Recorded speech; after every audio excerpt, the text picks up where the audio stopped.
Our friends over at WAFB Television, since we've been on air, this dropped via Freedom of Information Records request, obtained an email from Brian Kelly on the day that he was fired, 2 Sundays ago, addressed to Scott Woodward, Verge Osbury, Julie Cromer, and Austin Thomas.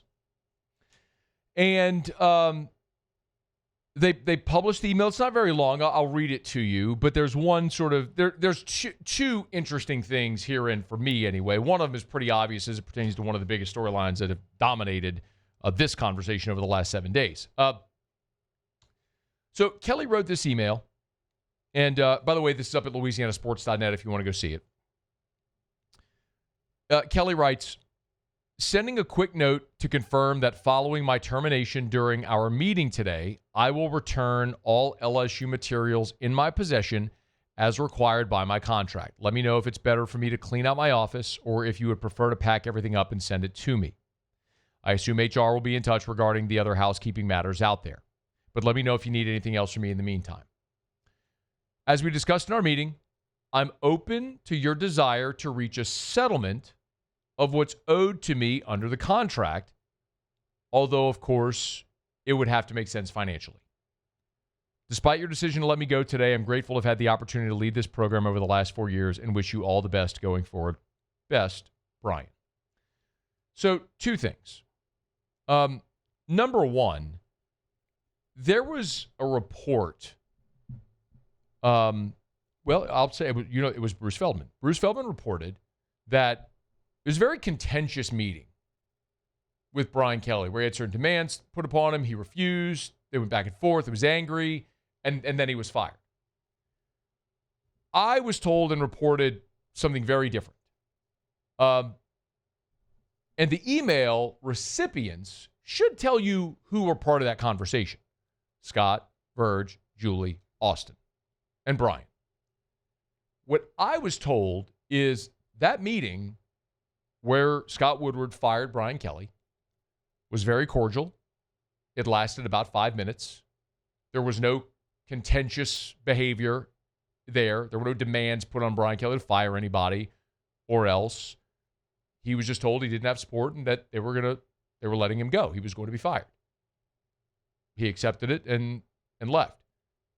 When you read the tone of the email Brian Kelly sent, again, so this was Sunday, just after the meeting where he was fired, doesn't the tone of that email suggest that he took it in a very professional manner? That's certainly one of my takeaways reading this. The other part, as you probably guess, is Brian Kelly saying that he is open to a settlement. The line is, as we discussed in our meeting, I'm open to your desire to reach a settlement of what's owed me under the contract, although, of course, it would have to make sense financially. So to reiterate, from my understanding of how that day played out, that meeting with Brian Kelly and the LSU brass who were addressed in that email was a little before noon when he was told he was being let go.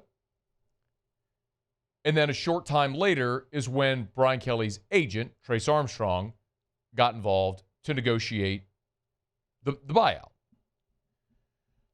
I'm told LSU did make an offer that was rejected.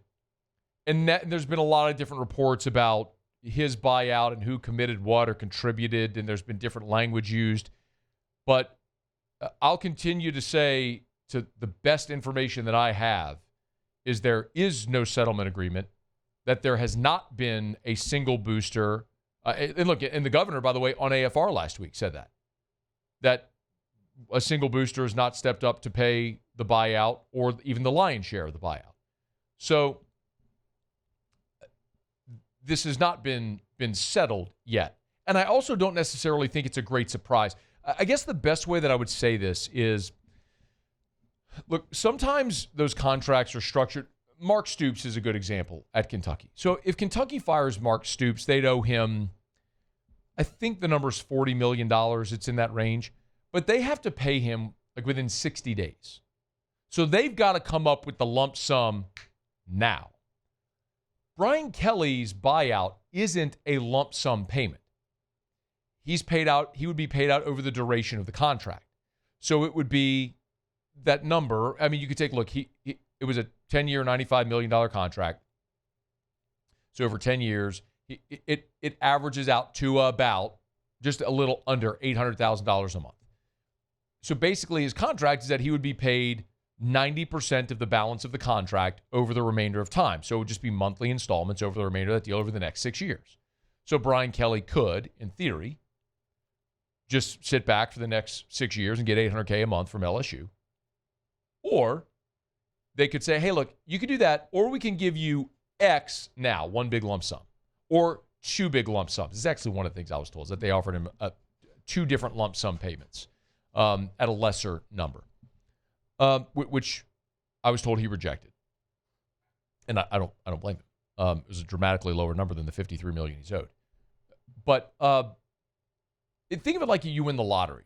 Do you want to take the lump sum or the annuity? I mean, if we were all so lucky to have the opportunity to make that decision.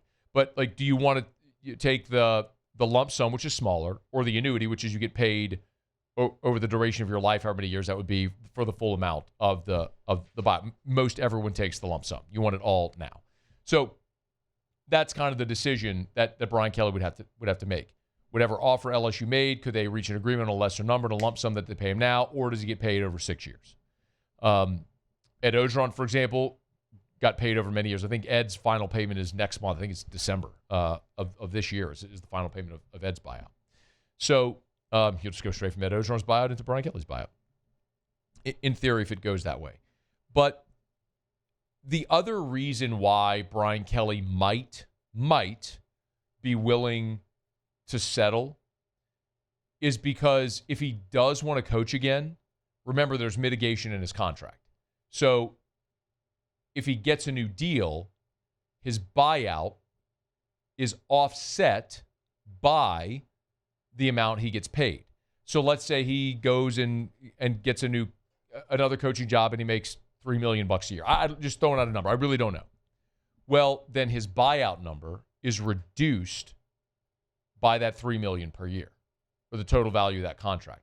Whereas if he took a lump sum, he gets the whole thing now, and he can move on. Like, that's ultimately what happened with Les Miles, where he was collecting buyout money. Then he wanted to go coach Kansas. And so the clause effectively said, all right, with the remainder of this, let's negotiate the lesser number so we can be done with this and you can go coach Kansas. So from LSU's perspective, it would be very beneficial financially if Brian Kelly got another job. I don't believe he's going to coach next year. That's just my opinion. That I think Brian Kelly's more likely to go do TV or something like that, try to do media instead of coaching again somewhere else. Again, just an opinion, not anything that I know definitively. But this, at least, if nothing else, I think shows you two things. One, his exit was cordial. It was not contentious, angry, yelling. It was cordial. And number two, he is open to a settlement, which makes sense, but the numbers clearly haven't made sense yet. And we'll see if LSU can ever re-engage in these conversations and maybe get some type of an agreement to get that number down and both parties can move on. Hey, thanks so much for watching. Please leave your comments. I love to interact, and be sure to hit the red subscribe button below.